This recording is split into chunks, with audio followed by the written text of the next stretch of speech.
부동산 가격을 뜨겁게 달구었던 2019년에서 2021년을 지나면서 오를 대로 올랐던 주택 가격과 전세금은 갑작스런 금리 인상을 만나면서 하락하기 시작했습니다. 사람들은 급격한 금리 인상으로 인한 이자 부담으로 전세보다 월세를 선호했고, 주택 가격 하락으로 인해 역전세가 나타나기 시작했습니다. 바로 주택 시장의 상승기를 지나 하락기가 시작된 것이었습니다. 2023년 작년 한 해를 뜨겁게 달구었던 주제는 바로 깡통주택입니다. 작년 초 깡통주택 우려는 작년 중순부터 현재까지 전세 사기 피해라는 문제로 계속해서 이어지고 있습니다. 전세 사기 피해는 주로 빌라에서 많이 나타나는데, 주택 시장의 상승기에 빌라를 무더기로 사서 고가의 전세를 맞추고 돈을 벌려 했던 것입니다. 하지만 주택 시장의 하락기를 맞으면서 주택 가격과 전세 시세가 떨어지면 문제가 발생하게 됩니다. 아파트는 매매나 전세 시세를 쉽고 빠르게 확인할 수 있지만, 빌라의 전세 시세는 일반인이 정확히 파악하기 힘들다는 점을 이용한 것입니다. 그로 인해 전세 사기 피해자의 안타까운 소식이 전해지고 있습니다. 최근 대구에 거주하던 A씨는 전세 사기로 인해 목숨을 끊는 안타까운 선택을 하기도 했습니다. A씨는 19년도에 대구 다세대 주택에 전세금 8,400만원에 전세 계약 후 입주를 했습니다. 하지만 A씨의 다세대 주택 주인은 전세금을 돌려주지 못했고 5월 9일 경매 개시 결정이 났습니다.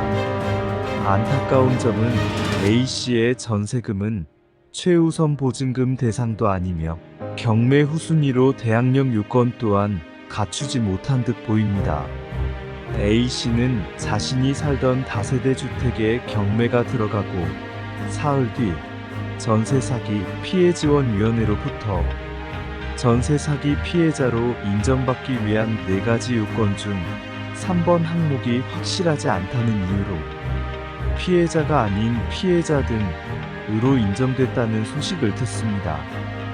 이 소식을 듣고 자신의 신변을 비관하여 자살까지 하게 됐습니다. 전세 사기 피해자로 인정을 받으려면 4가지 요건을 모두 충족해야 합니다. 이 내용은 전세 사기 피해자 지원 및 주거 안정에 관한 특별법 제3조 전세 사기 피해자의 요건에 명시되어 있습니다.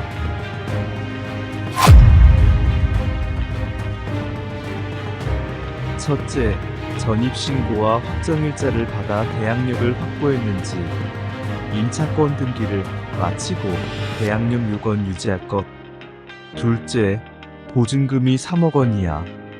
그리고 전세 사기 피해 지원위원회가 시, 도별 여건 및 피해자의 여건 등을 고려하여 2억 원의 범위에서 상향 조정할 수 있음. 셋째, 경매, 공매가 개시돼 다수 임차인이 보증금을 돌려받지 못해야 함. 넷째, 임대인이 보증금을 돌려주지 않으려는 고의가 있었는지 증명할 것.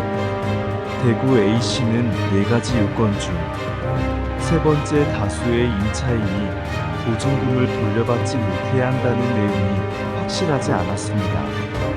그런데 다수가 몇 명을 의미하는지 조금 애매모호한 것 같네요. 법에서 말하는 다수는 상대적인 걸까요?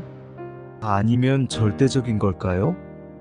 그리고 전세 사기 피해자 적용 제외 대상도 3가지가 존재합니다.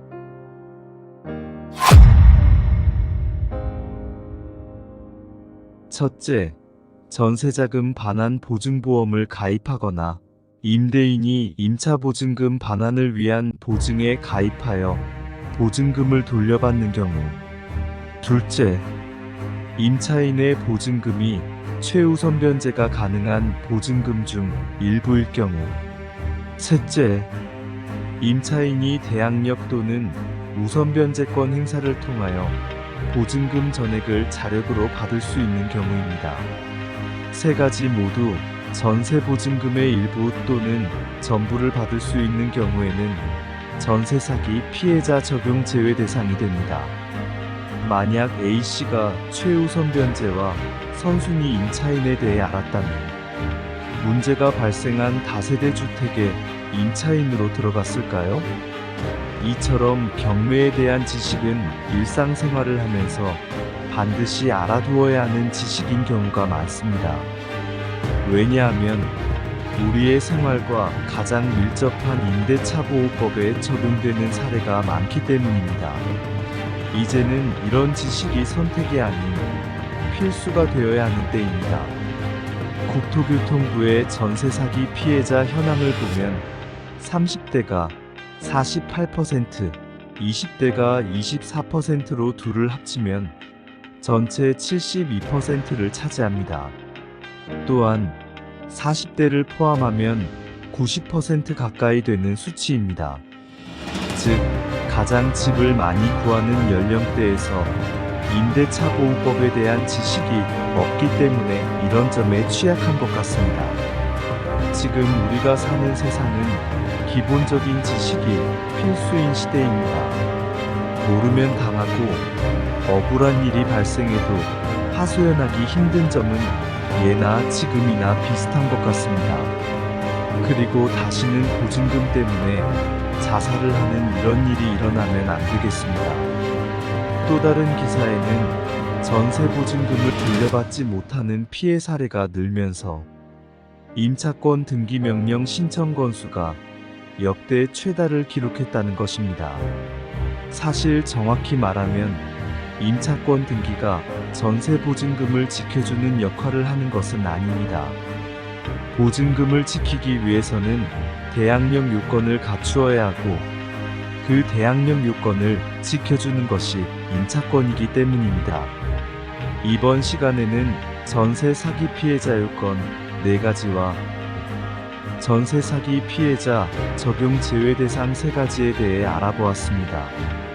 다음 영상에서는 임차권 등기 명령, 등기사항 전부 증명 확인 방법, 전세권과 전세제도의 차이에 대해 알아보고 전세 보증금 위반안에 대한 피해를 보지 않는 방법에 대해 설명해 보도록 하겠습니다.